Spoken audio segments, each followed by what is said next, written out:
बिस्मिल्लाहिर्रहमानिर्रहीम। अस्सलाम वालेकुम स्टूडेंट्स। मैं हूं प्रोफेसर फैजान गुराया। बात करेंगे आज MGT 101 के लेसन नंबर मॉड्यूल नंबर जो 7 है उसके प्रैक्टिस क्वेश्चंस के हवाले से। ये जी जो हमारा मॉड्यूल है ये बैंक रिकॉन्सिलिएशन स्टेटमेंट के ऊपर है। सबसे पहली बात कि ये होती क्या है।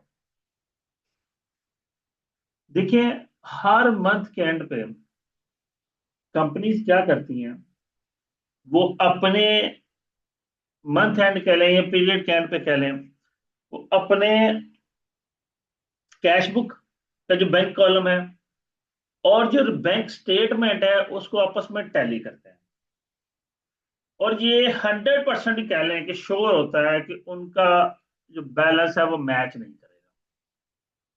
कोई ना कोई डिफरेंस, कोई ना कोई ट्रांजेक्शन का इशू जरूर आता है। अब वो बैलेंस 100% टैली होना जरूरी होता है। उसमें 1 रुपए का भी डिफरेंस हो तो वो काबिल कबूल नहीं होता। तो फिर उन दोनों का बैलेंस, अब देखिए कैश बुक ने अगर कोई मिस्टेक की है वो तो ठीक की जा सकती है, लेकिन कुछ ऐसी ट्रांजैक्शन हैं जो कैश बुक ने नहीं की वो बैंक ने की हुई हैं, और कुछ ऐसी हैं जो कैश बुक ने की हुई हैं और बैंक ने नहीं की हैं। अब उसमें हम बैंक को तो ये नहीं कह सकते कि जनाब आपने ये ट्रांजेक्शन हमने कर दी, आपने क्यों नहीं की, आप भी कर लें। ऐसा नहीं होता। हम एक बैंक रिकॉन्सिलिएशन स्टेटमेंट की रिकनसाइल करते हैं अपने बैलेंस को और देखते हैं कि हमारा बैलेंस कहाँ पे डिफर कर रहा है। अब अंडरस्टूड बात है कि अगर जो बैंक ने ट्रांजेक्शन की हमने नहीं की तो हमने वो कैश बुक में करनी है, और अगर जो हमने की हुई बैंक ने नहीं की उससे हमने रिकॉन्सिलिएशन स्टेटमेंट के अंदर लिखना है। तो मैं आपको उसके हवाले से थोड़ी सी चीजें गाइड कर दूं। ये जी हमारी रिकॉन्सिलिएशन स्टेटमेंट का मैंने थोड़ा सा फॉर्मेट बनाया हुआ है कि देखिए, कुछ चीजें मैं एंड पे लिखी हैं, ये पहले लिखी जाती हैं। Balance as per cash book होगा तो वो डेबिट होगा, और इसके बारक्स जो है, जो नीचे बैलेंस आएगा वो balance as per bank statement आएगा। यानी कि स्टार्ट कैश बुक से हो रहा है तो एंड बैंक स्टेटमेंट पे आप करेंगे। तो कैश बुक का बैलेंस अगर डेबिट है तो बैंक स्टेटमेंट का बैलेंस जो है वो क्रेडिट होगा। कैश बुक का डेबिट है तो बैंक स्टेटमेंट का क्रेडिट होगा, और अगर बैंक स्टेटमेंट ऊपर आ गई है इसका क्रेडिट होगा तो कैश बुक का डेबिट होगा। अब देखिए कि हम, कैश हमारा एसेट होता है, बैंक हमारा एसेट है, तो हम उसे डेबिट करते हैं। जबकि बैंक के लिए हम लायबिलिटी होते हैं तो बैंक हमारे अपोजिट ट्रांजेक्शन करता है, वो उसे क्रेडिट करता है। इस तरह का कैश बुक का बैलेंस ओवरड्राफ्ट लिख लें या इसको अनफेवरेबल भी लिख सकते हैं आप।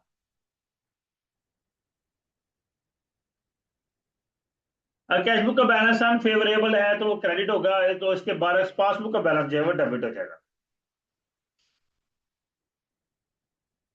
और वाइस वर्सा। अगर पासबुक का बैलेंस आपको मिल गया है तो आपका कैश बुक का बैलेंस आ जाएगा। ऊपर आ जाए, कुछ चेक इशू किए हैं लेकिन वो बैंक के पास बंदा पहुंचा नहीं जिसको चेक दिया था। हमने तो जिस वक्त इशू किया हमने उस वक्त बैंक को क्रेडिट कर दिया कि ये पैसे मेरे बैंक से कम हो। अब वो बंदा बैंक के पास जाएगा तो बैंक उसे डेबिट करेगा, क्योंकि बैंक में क्रेडिट करता है, हम बैंक को डेबिट करते हैं, और जब उसमें से कैश की कमी आनी है तो हमने क्रेडिट करना है, बैंक ने डेबिट करना।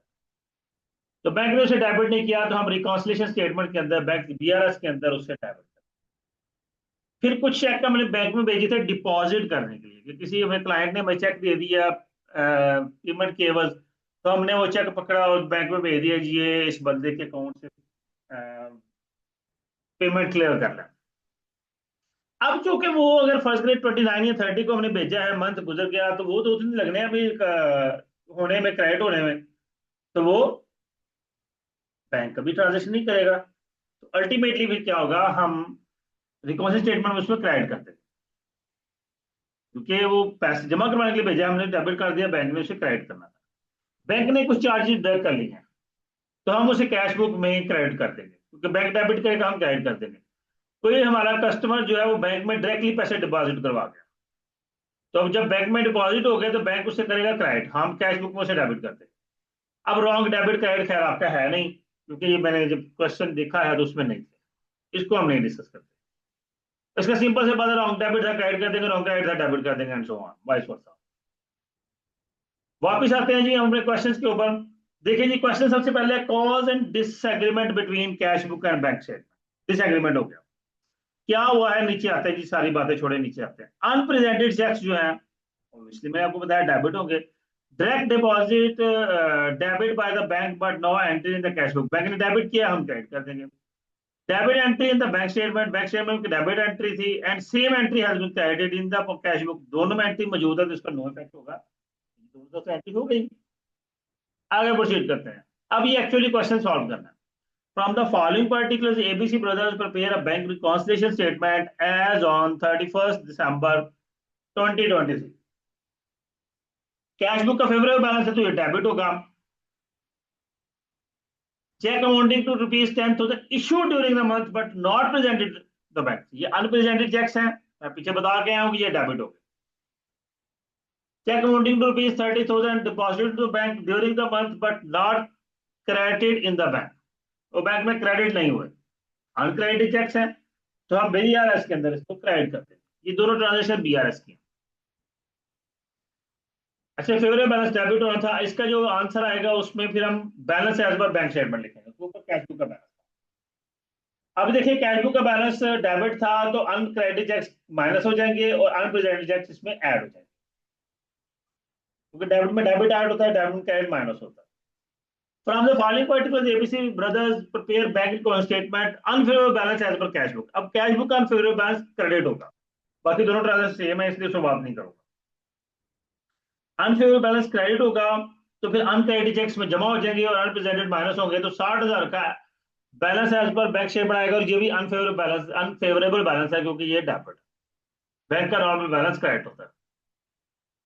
फिर तीसरे क्वेश्चन में favourable balance as per bank statement है तो ये क्रेडिट होगा, बाकी दोनों सेम ट्रांजेक्शन है तो इसमें अनक्रेडिटेड जमा हो जाएंगे और अनप्रेजेंटेड माइनस हो जाएंगे, तो 60,000 का आपका फेवरेबल बैलेंस आ जाएगा कैश बुक के मुताबिक। इसी तरह unfavourable balance as per bank statement ये डेबिट होगा तो इसमें से जो अनक्रेडिटेड चेक है वो माइनस होंगे, अनप्रेजेंटेड ऐड होंगे, तो balance as per cash book जो है वो 20,000 का आ जाएगा।